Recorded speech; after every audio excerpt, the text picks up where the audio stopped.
العالمین متقین والصلاة والسلام على سید الانبیاء والمرسلین وعلى آلہ واصحابہ اجمعین اما بعد فاعوذ باللہ من الشیطان الرجیم بسم اللہ الرحمن الرحیم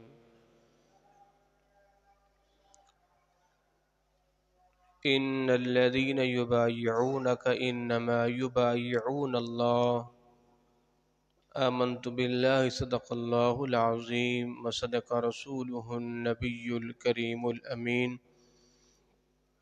ونحن على ذلك لمن الشاهدين والشاكرين والحمد لله رب العالمين.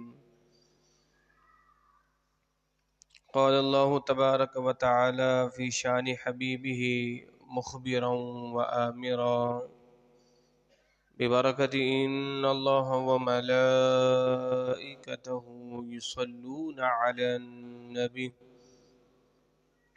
يا أيها الذين آمنوا صلوا عليه وسلموا تسليما اللهم صل على النبي الأمي وآله وأصحابه صلى الله عليه وسلم صلاة وسلاما عليك يا سيدي يا سيدي يا رسول الله الصلاة والسلام عليك يا سيدي يا حبيب الله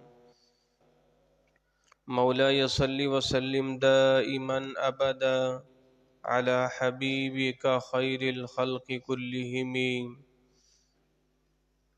يا رب بالمصطفى بلغ مقاصدنا واغفر لنا ما مضى يا واسع الكرم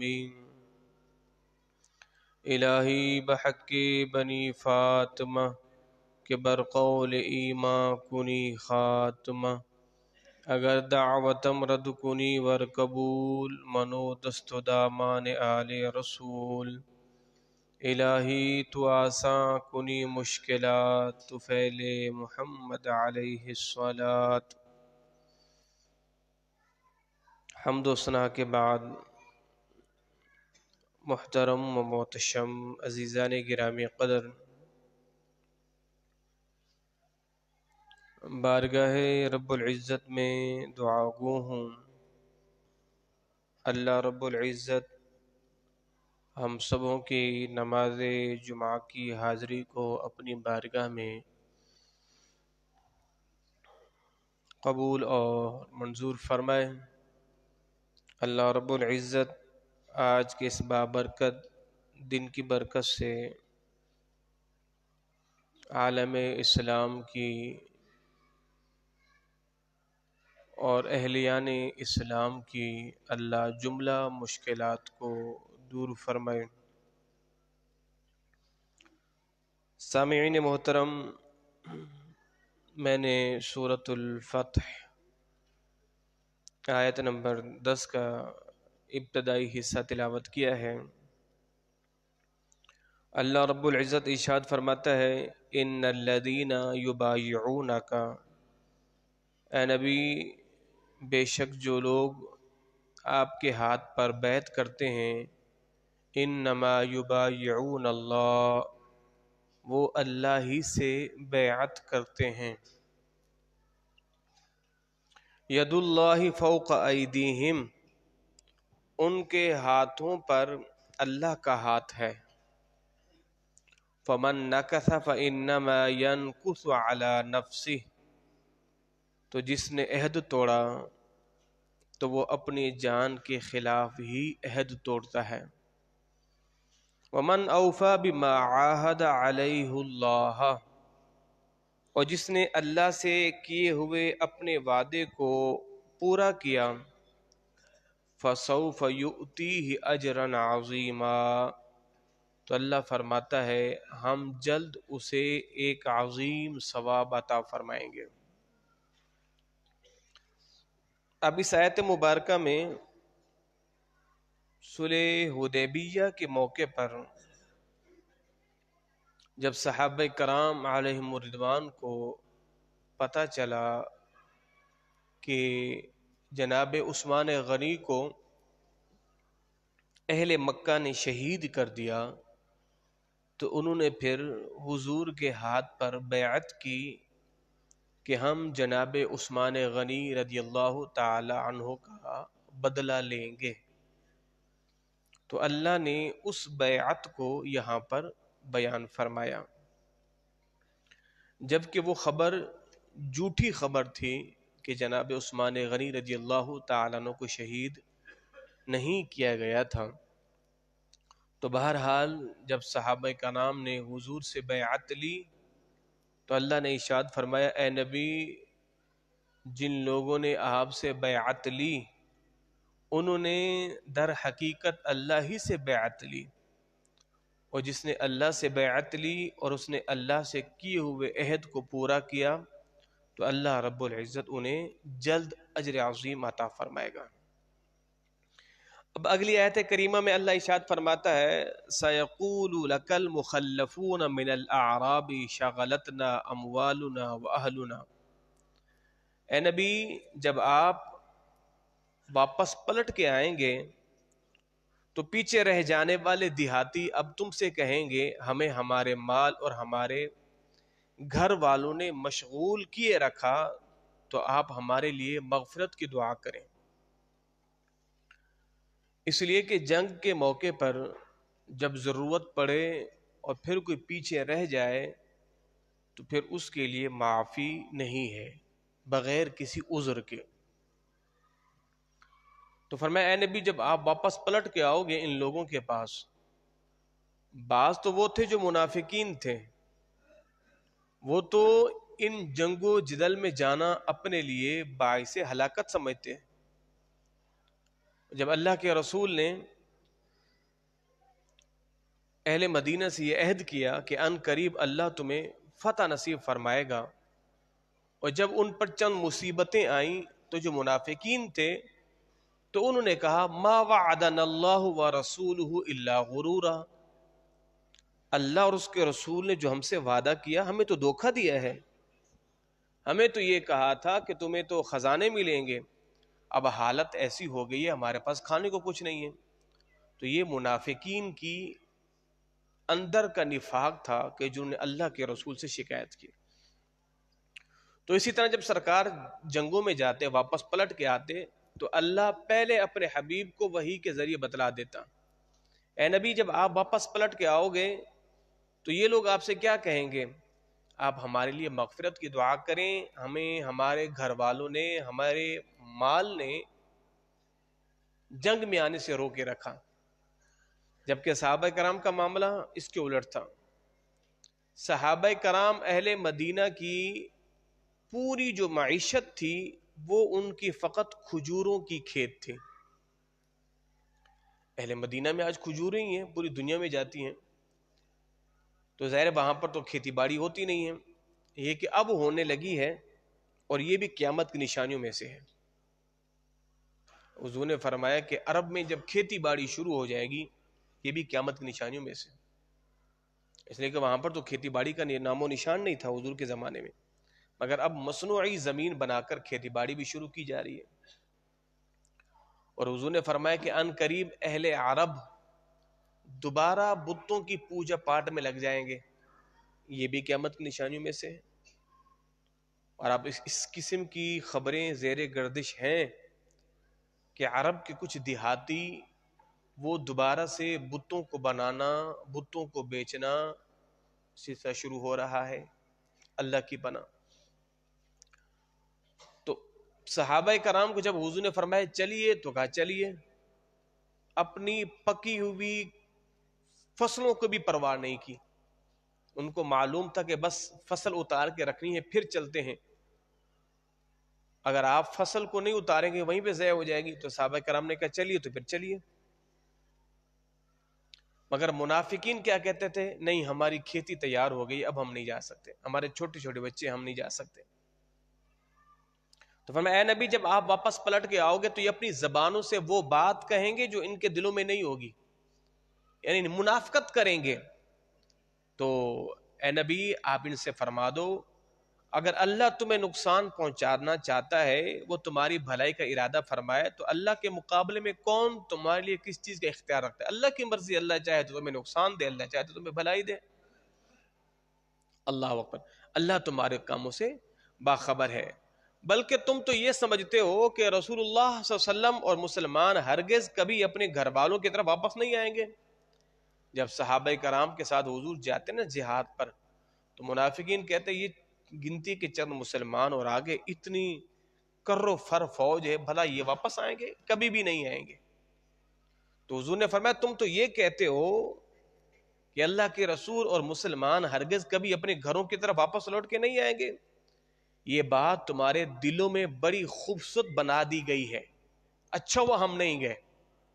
جب صحابہ کرام جنگوں میں جاتے تھے، منافقین کہتے اچھا ہوا ہم نہیں گئے، ہم سے یہ دھوپ، ہم سے یہ گرمی برداشت نہیں ہوتی۔ اور جب صحابہ کرام کو جنگوں میں کوئی تکلیف پہنچتی تو کہتا اچھے ہوئے ہم نہیں گئے، ورنہ ہمیں بھی کوئی زخم پہنچتا۔ اور جب صحابہ کرام واپس پلٹ کے آ جاتے بخیر و عافیت اور مال غنیمت کے ساتھ لوٹ آتے، تو اب یہ منافقین ان کے پاس جاتے اور کہتے ہمیں ہماری مجبوریوں نے روکے رکھا تھا، ہمیں بھی مال غنیمت میں سے حصہ دو۔ اللہ اکبر۔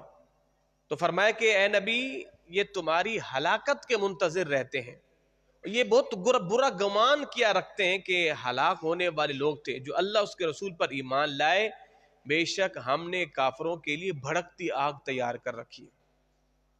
ہم نے کافروں کے لیے وَلِلَّهِ مُلْكُ السَّمَاوَاتِ وَالْأَرْضِ، اللہ ہی کے لیے زمین و آسمان کی بادشاہت، یغفر لمن یشاء، جسے چاہے عذاب دے، جسے چاہے معاف فرما دے، وَكَانَ اللَّهُ غَفُورًا رَحِيمًا، بے شک اللہ بخشنے والا اور رحم کرنے والا ہے۔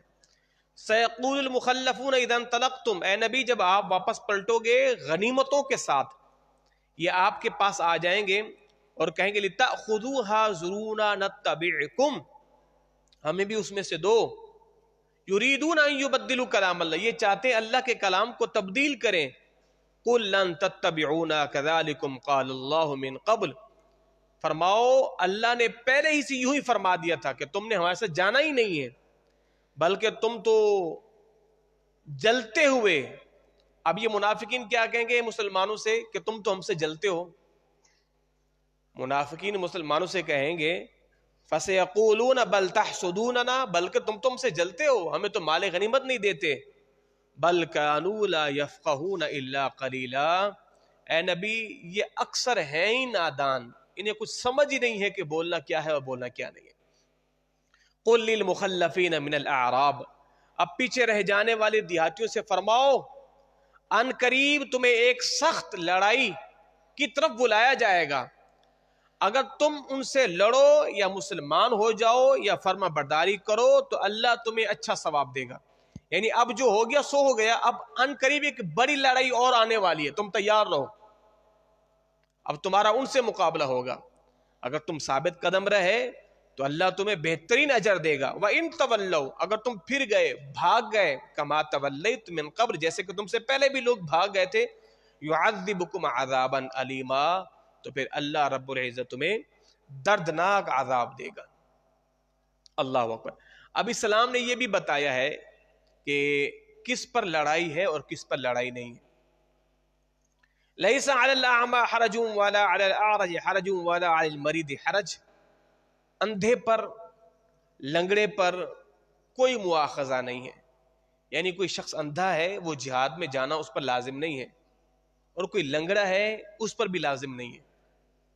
اللہ اکبر۔ ایک صحابی رسول ہیں، غزوہ احد کے موقع پر وہ ٹانگ سے معذور تھے اور حضور کی بارگاہ میں حاضر ہو گئے، یا رسول اللہ میں نے بھی جانا ہے جہاد میں۔ تو اللہ کے رسول نے فرمایا تمہارا تو عذر ہے، تمہارا عذر ہے کہ تم نہیں جا سکتے۔ ایک صحابی اور آ گئے جو آنکھوں سے نابینا تھے، انہوں نے کہا حضور مجھے بھی اجازت دیجئے۔ حضور نے فرمایا نہیں، تم تو آنکھوں سے نابینا ہو۔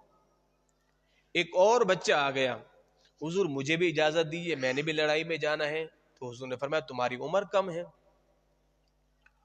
تو اس نے کہا یا رسول اللہ آپ میرے بڑے بھائی سے لڑائی کروائیں، کشتی کروائیں، اگر میں جیت جاؤں تو پھر مجھے ساتھ لے لیجئے گا۔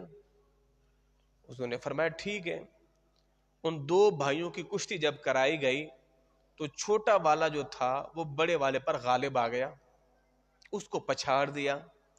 اب محدثین نے اس پر کلام کیا ہے، آیا کہ انہوں نے حقیقتاً پچھاڑ دیا تھا یا اپنے بڑے بھائی سے کہا کہ دیکھو میاں تمہیں تو اجازت نامہ مل چکا ہے تو تھوڑی سی مہربانی تم کر دو، پیٹھ نیچے لا دو، مجھے بھی اجازت نامہ مل جائے گا۔ اب اللہ کے رسول نے اس کے چھوٹے بھائی کو بھی اجازت دی۔ اب وہ جو نابینا صحابی تھے، حضور مجھے بھی اجازت دیں، حضور نے فرمایا نہیں۔ اب وہ صحابی کیا کہتے ہیں، یا رسول اللہ اگرچہ میں نہیں لڑ سکوں گا مگر ایک ڈپٹی میرے ذمہ دے دیجئے گا، میں مسلمانوں کا جھنڈا پکڑ کے ہی گھومتا رہوں گا، میں مسلمانوں کا جھنڈا ہی پکڑ کے گھومتا رہوں گا۔ اس لیے کہ جہاد کے اندر علم کا بلند ہونا یہ بہت ضروری ہے، کیونکہ جس فوج کا جھنڈا سرنگوں ہو جاتا ہے، گر جاتا ہے، تو یہ نشانی ہے کہ اسے شکست ہو گئی ہے، اسے شکست ہو گئی ہے۔ آپ پڑھیں صحابہ کرام کی زندگی کو، ایک صحابی رسول نے اپنا ہاتھ علم میں لیا اور علم کو بلند کیا، ان کا ہاتھ کاٹ دیا گیا، پھر دوسرے ہاتھ میں جھنڈے کو لیا، وہ ہاتھ بھی کاٹ دیا گیا، اور یہاں تک کہ اس جھنڈے کو اپنے سینے کے ساتھ تھام لیا، کہ جھنڈا نیچے نہیں گرنا چاہیے۔ اب اللہ کے رسول نے انہیں بھی اجازت دے دی۔ اب ایک صحابی کے جو کہ ٹانگوں سے معذور تھے، انہیں ان کی بیوی نے ایک تانا دیا تھا، بھلا تم بھی کوئی جنگ لڑو گے، تم بھی بھلا کوئی جنگ لڑو گے، جبکہ ان کے دو بیٹے اس مارکے کے اندر شریک تھے، بھلا تم بھی کوئی جنگ لڑو گے۔ اب حضور کی بارگاہ میں حاضر، حضور مجھے اجازت دیجیے۔ اللہ کے رسول صلی اللہ علیہ وسلم نے آپ کو انہیں اجازت دی۔ جب گئے تو وہ ہو گئے شہید۔ جب شہید ہو گئے تو ان کے گھر والوں نے چاہا کہ ان کی میت کو مدینہ طیبہ لایا جائے، کیونکہ احد کے میدان میں 17 صحابہ کرام شہید ہوئے تھے۔ جناب جابر رضی اللہ تعالیٰ عنہ کے والد گرامی بھی شہید ہوئے تھے، اور ان کی یہ خواہش تھی کہ میں اپنے والد کے جسم اقدس کو مدینہ طیبہ لے کے جاؤں۔ تو جب وہ لے کے جانے لگے تو حضور نے منع فرما دیا، فرمایا نہیں، اہل احد کو تمام کے تمام کی یہیں تدفین کی جائے، یہاں سے کسی کو لے کے جایا نہ جائے۔ اب وہ جو صحابی تھے جو ایک ٹانگ سے معذور تھے، جب ان کے ورثاء انہیں اونٹ پر بٹھا کر رکھ کر جب مدینے کو آتے تو سواری چلتی نہیں تھی۔ اب یہ ماجرا کیا ہے، وہ لانا چاہتے ہیں، سواری مدینے کو جاتی نہیں ہے۔ پھر ان کے گھر والوں سے پتہ کروایا گیا یہ کیا ماجرا ہے، تو ان کی بیوی نے کہا تھا کہ جب یہ جا رہے تھے تو جاتے جاتے یہ دعا کر کے گئے تھے، اے پروردگار اگر شہید بھی ہو جاؤں تو پھر بھی میں پلٹ کے اپنے گھر کو نہیں آؤں، اگر میں شہید بھی ہو جاؤں تو پھر بھی میں پلٹ کے اپنے گھر کو نہیں آؤں۔ اللہ اکبر۔ تو پھر ان کی قبر انور اسی میدان کے اندر بنائے گئے۔ تو صحابہ کرام کا جذبہ جہاد کتنا تھا، کیا کہا، لیس علی الاعمى حرج ولا علی الاعرج حرج، نابینا ہو، ایک ٹانگ سے معذور ہو، ولا علی المریض حرج، مریض ہو، ان پر کوئی زور زبردستی نہیں ہے جہاد میں جانے کی، انہیں رخصت دی گئی ہے۔ ومن یطع اللہ ورسولہ، اور جو اللہ اس کے رسول کی اطاعت کرے، یدخلہ، اللہ انہیں داخل فرمائے گا، جنات تجری، ایسے باغات میں جس کے نیچے نہریں بہتی ہیں، ومن یتولی یعذبہ عذابا الیما، اور جو پھر گیا اللہ اسے دردناک عذاب عطا کرے گا، اللہ اسے دردناک عذاب دے گا۔ تو یہ جو ہم نے سلسلہ شروع کیا تھا آیات بینات کا، اس کی چند ایک آیات بینات ہم نے آپ کی سماعتوں کے نظر کی، اور آج جو ہے ہمارے پورے پاکستان کے اندر تمام مساجد اہل سنت میں ایک ہی ہستی کا ذکر ہو رہا ہے آج ممبر و محراب سے، اور ان کی سیرت اور ان کے افکارات، ان کے نظریات بیان کیے جا رہے ہیں امت کو بیدار کرنے کے لیے۔ علامہ اقبال نے خودی کا درس دیا تھا، اور لفظ خودی کو سیدی اعلی حضرت نے اپنے اشعار میں بھی بیان کیا، اور اسی خودی کا درس دیتا رہا امام احمد رضا کا غلام خادم حسین رضوی رحمۃ اللہ تعالی علیہ۔ اللہ اکبر۔ تو ان کا عرس مبارک ہے 19، 20، 21، اور شہر کراچی سے پوری ٹرین بھی جا رہی ہے اور کافلوں کی شکل میں، اور عظیم جم غفیر شرق و غرب شمال و جنوب پاکستان کے مختلف علاقوں سے اس مرد قلندر کے مزار پر حاضری دینے کو جا رہے ہیں۔ یاد رکھیے گا، اللہ رب العزت یہ مقام و مرتبہ کسی کسی کو عطا فرماتا ہے۔ جس مقام و مرتبے پر ایک زاہد صدیوں سال عبادت کرنے کے بعد پہنچتا ہے،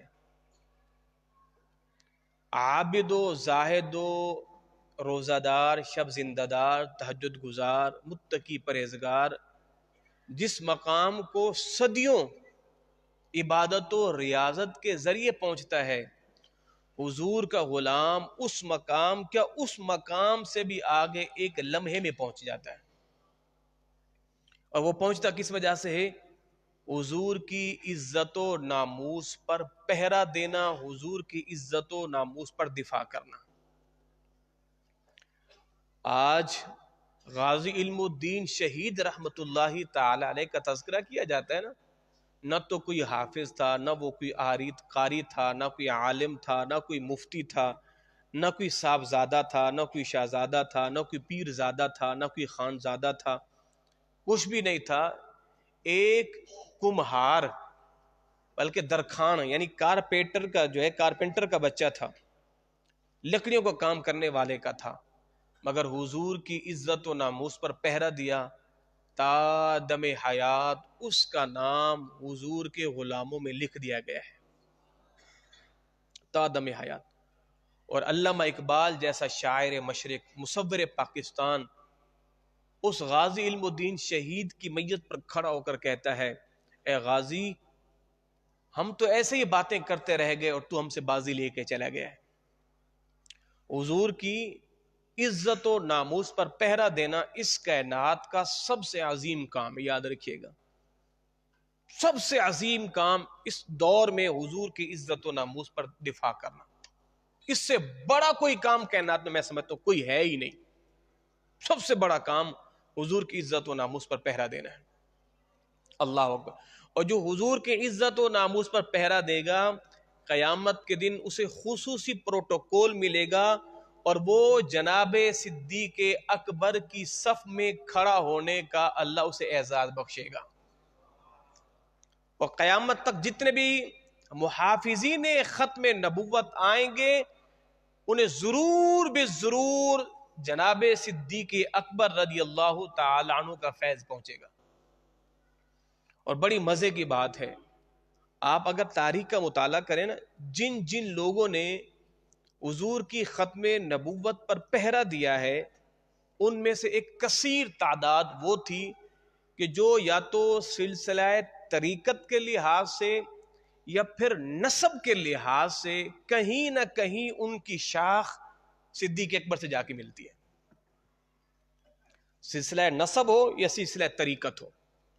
اگر آپ قبلہ شاہ احمد نورانی صدیقی رحمت اللہ تعالی کی بات کریں تو ان کا سلسلہ نسب صدیقی ہے، یعنی صدیق اکبر رضی اللہ تعالیٰ عنہ کی اولاد میں سے ہیں جناب صدیق اکبر رضی اللہ اپنا قبلہ شاہ احمد نورانی صدیقی رحمت اللہ تعالی جناب صدیق اکبر کی اولاد میں سے ہیں۔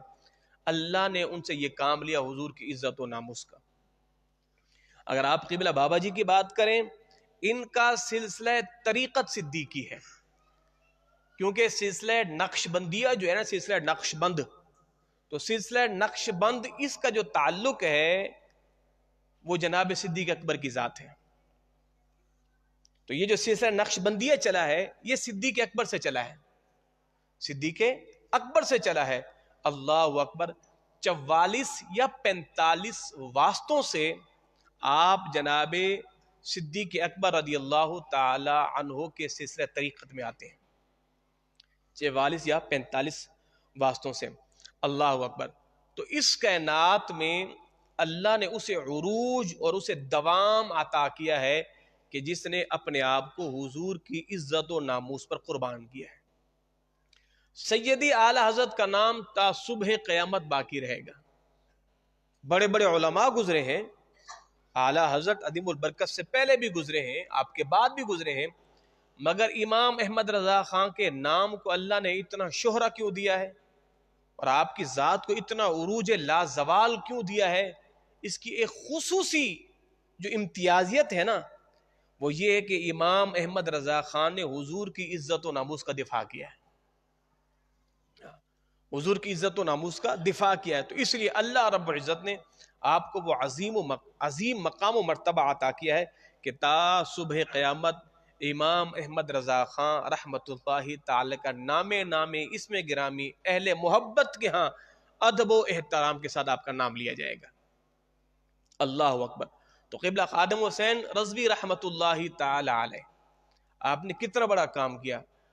عوام الناس بیٹھے ہیں، آپ کو میں بالکل جذباتی یا ولولہ انگیز اس لہجے میں نہیں، ایک بالکل دھیمے لہجے میں آپ کو بتانا چاہتا ہوں، اللہ نے اہل سنت سے دین کا کتنا بڑا کام ہے، اس کا اندازہ یوں لگائیے گا، آپ نے اور اس دور میں جو لوگ کھڑے ہوئے انہوں نے یہود و ہنود کی 100 سالہ محنت پر پانی پھیرا ہے، 100 سالہ محنت پر، 100 سالہ محنت پر، اور یوں سمجھے کہ آپ نے اور آپ کے رفقا نے اور عوام اہل سنت نے قادیانیوں کے، مرزائیوں کے اور یہودیوں کے کھربوں روپے کی سرمایہ کاری کو ایک جھٹکے میں ڈبو دیا ہے، کھربوں روپے کی سرمایہ کاری، اس لیے کہ ختم نبوت کا وہ جو بل تھا اسے قومی اسمبلی کے اندر پارلیمنٹ میں پاس کر دیا گیا تھا، اور جس کے بہاف پر الیکشن کے اندر قادیانی بھی کھڑے ہو سکتے تھے، جب قادیانی الیکشن میں کھڑے ہو گئے، اب پھر کوئی بعید نہیں ہے پھر وقت کا وزیر اعظم قادیانی بننا، اس کے لیے راستہ صاف ہو گیا تھا، یعنی سارے معاملات بالکل طے ہو چکے تھے، بالکل کروڑوں کھربوں روپے کی سرمایہ کاری ہو چکی تھی اور سارے بک چکے تھے۔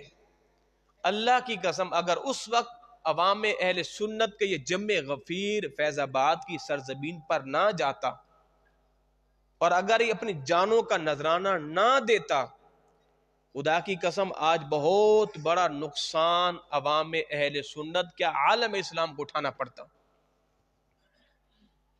عالم اسلام کو اٹھانا پڑتا، کیونکہ قادیانیوں نے پہلی کوشش کی تھی کہ بلوچستان کو ایک قادیان، ایک مرزائی اسٹیٹ بنائے، اور اس وقت قبلہ شاہ نورانی صدیقی رحمت اللہ تعالی نے آپ نے دن رات محنتیں اور کوششیں کر کے، آپ کو بڑی حیرت ہوگی، ہمارا جو مدرسہ ہے نا دارالعلوم امجدیہ، یہ بظاہر عمارت کے لحاظ سے بڑا چھوٹا ہے، اگر آپ دوسرے مسالک کی دینی درسگاہوں کو دیکھیں تو اس کے سامنے آپ کو شاید یہ بچہ لگے، چوزا لگے گا، امجدیہ کی جو باؤنڈری ہے، جو حدود ہے، مگر آپ کو سن کر بڑی حیرت ہوگی کہ ختم نبوت کا قانون بنایا گیا، اور جب اسلامی لاء بنایا گیا اس میں سب سے بڑا کردار امجدیہ کے جو مشائخ تھے، ازہری صاحب ہو گئے، وقار ملت رحمت اللہ تعالی ہو گئے، علامہ ارشد القادری ہو گئے، یہ وہ عظیم ہستیاں ہیں کہ جنہوں نے قانون اور جنہوں نے پاکستان کا 1973 کا آئین بنا کر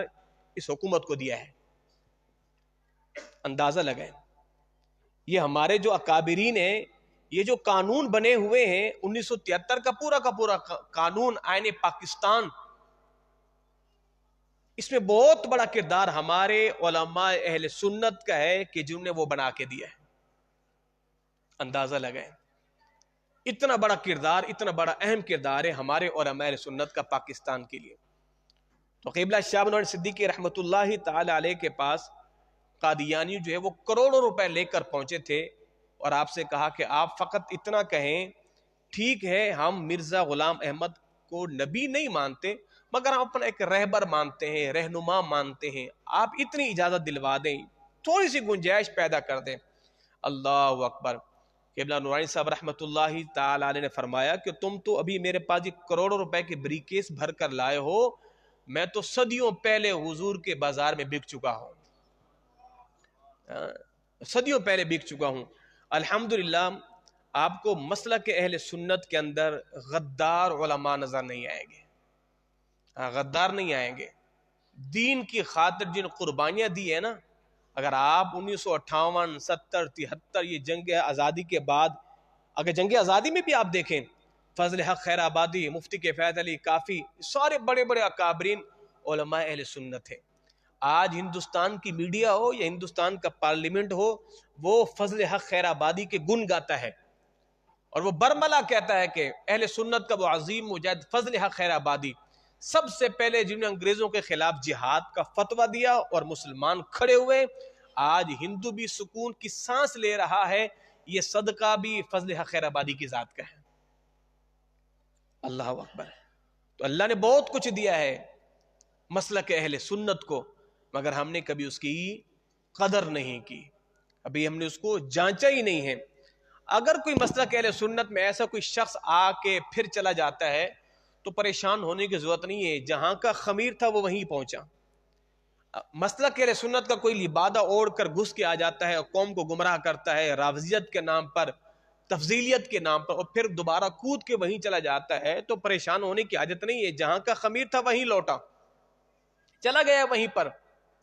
مگر جو امام احمد رضا کے غلام ہوتے ہیں وہ پھر تا دم حیات غلامی کا دم بھرتے بھی ہیں اور غلامی پر ثابت قدم رہ کر دکھاتے بھی ہیں.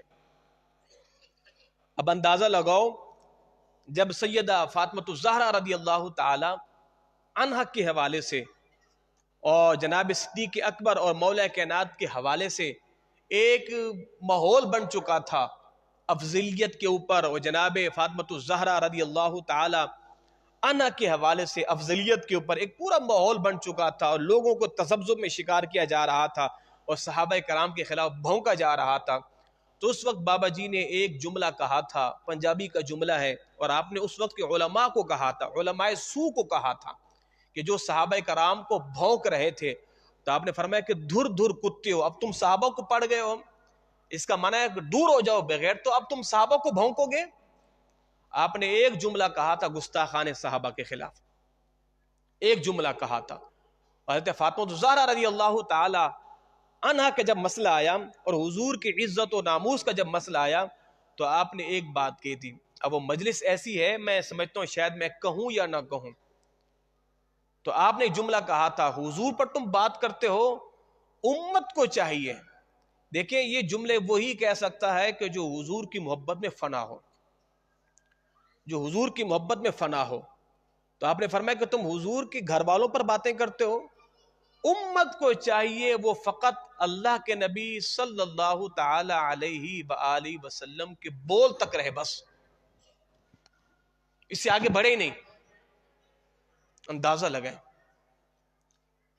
جب صحابہ کرام قسمیں کھا کر یہ کہیں منافقین سے، بدبختو تمہاری عمدہ خوشبو سے بہتر خوشبو تو سرکار کی سواری کے گوبر سے ہے، پھر امت کہاں ٹھہری؟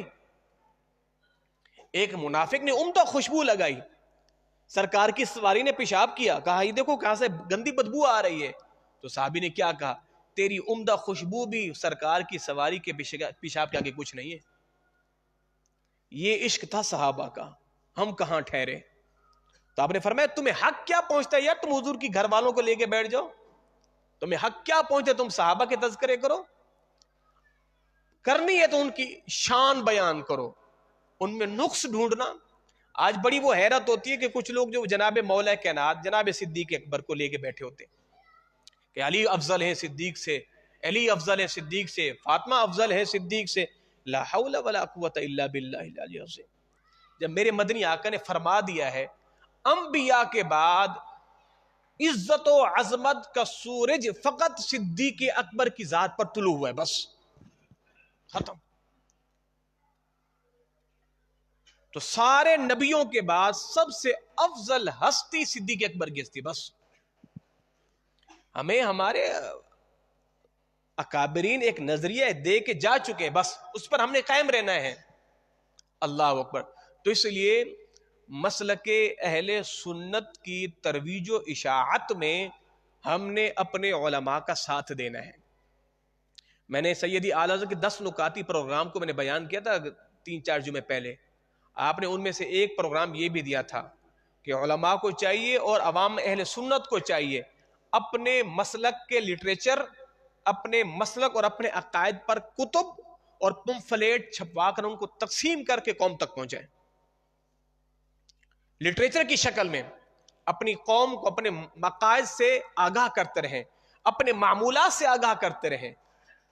تو اس لیے اشد ضرورت ہے کہ ہمیں اپنے عقائد کی ترویج و اشاعت کے لیے ہم نے مطالعہ کرنا، یہ بہت ضروری ہے. اللہ اکبر. تو اللہ رب العزت نے آپ کو کیا شان دی اور آپ کو کیا مقام دیا.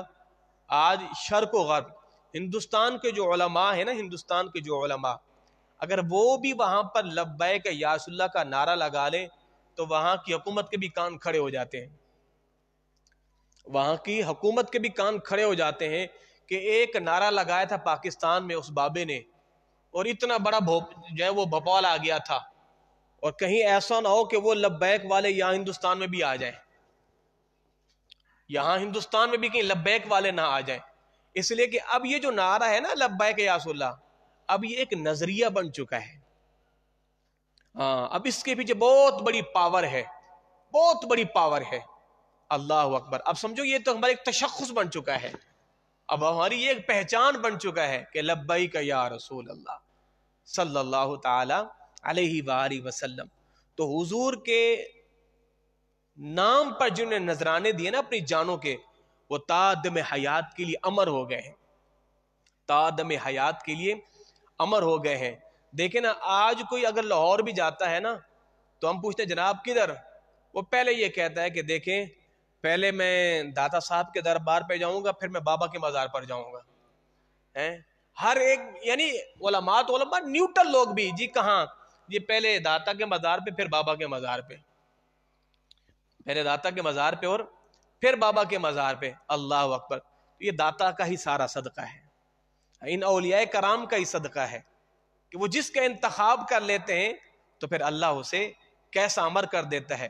بد مذہبوں نے کہا، مسلک اہل سنت کے علاوہ دیگر جو مسالک ہیں ان کے علماء نے کہا کہ خدا کی قسم اگرچہ ہمارے مسلک بریلویت کے ساتھ ہزارہاں اختلاف صحیح، مگر وہ نر کا بچہ 4 سال میں وہ کام کر گیا ہے، وہ کام کر گیا ہے، اپنے مسلک کے علماء کو کوستے ہوئے کہتا ہے کہ یہاں سینکڑوں ہزاروں کی تعداد میں علماء ہیں، کوئی نہیں کام کر سکا وہ جو مسلک بریلویت کا ایک عالم دین 4 سال میں دین کا کام کر کے جا چکا ہے. اب اندازہ لگائیں. الحمدللہ تا صبح قیامت مسلک حق اہل سنت و جماعت یوں ہی چمکتا دھمکتا رہے گا انشاءاللہ. ہاں، ہم نکمے صحیح تو کوئی بات نہیں، اللہ ہم میں سے کوئی ہیرے نکالے گا جو مسلک کی ترویج و اشاعت کا کام کریں گے، مسلک کی تجدید کریں گے. آپ کو حیرت ہوگی، ہر مسلک والے اپنے معاملات میں کمپرومائز کر جاتے ہیں، مگر مسلک بریلویت کا عالم تو عالم، اگر عوام بھی ہے نا عوام، الحمدللہ اس کا بھی یہ ذہن پکا ہے، اس کا یہ ذہن مضبوط ہے، وہ کہیں پر بھی ہونا تو کہتے نہیں نماز پڑھوں گا تو فقط اپنی ہی مسجد میں پڑھوں گا. نماز میں اپنی مسجد میں. اب ظاہر عوام کو تو پتہ ہی نہیں ہے اب کس کی مسجد کیا ہے. اب ہم تو پہچان لیتے ہیں، اب ہماری عوام نے چند نشانیاں نوٹ کی ہوئی ہیں. نمبر 1، مسجد میں دیکھنا ہے کہ کہیں یا اللہ لکھا ہوا ہے کہ نہیں لکھا ہوا، نہیں لکھا ہوا تو نہیں ہے، نمبر 1. نمبر 2، بعض لوگ ایسے ہوتے ہیں وہ مسجد میں بیٹھتے تو دیکھتے جب مؤذن کہتے ہیں اشہد ان محمد رسول اللہ، وہ دیکھتے ہیں دائیں بائیں یہ انگوٹھے چومنے والے ہیں کہ نہیں ہیں، چومتا ہے تو کہ ٹھیک ہے اپنی ہے، نہیں تو اٹھ کے چلا جاتا ہے، اٹھ کے چلا جاتا ہے. ٹھیک ہے، مسلک کے لحاظ سے بالکل مضبوط رہیں. انشاءاللہ کبھی ہم عقائد پر گفتگو کریں گے. جو لوگ ہوتے ہیں نا پل پلے، اور نہیں یہ بھی ٹھیک ہے یہ بھی ٹھیک ہے، یہ بس صحیح اللہ اللہ کرنا ہے، اور ظالمو ایمان کی بربادی ہو جائے گی اگر تم اس طرح کے کچے جملے کہے تو. وہ امام احمد رضا نے فتویٰ نہیں لگایا تھا، حرمین کے کئی علماء نے کفر کے فتوے لگائے تھے کہ جنہیں حضور کی گستاخیاں کی تھی، وہ خالی امام احمد رضا نے نہیں لگایا تھا. تو یہ مت کہا کرو یہ مولویوں کے چکر ہیں، مولویوں کے چکر پہ ٹھیک ہے نہ پر اپنا ایمان برباد کر توں. مسلک پر کبھی کمپرومائز نہیں کرنا. ہمارے اکابرین کہہ کے گئے ہیں چپل پرانی ہو جائے بدل لو، کپڑے پرانے ہو جائے بدل دو، عقیدہ اپنا پرانا ہی ٹھیک ہے بھائی. اللہ ہمیں اسی عقیدے پر تا دم حیات جینے مرنے کی توفیق عطا فرمائے. وما علیہ الا البلاغ المبین.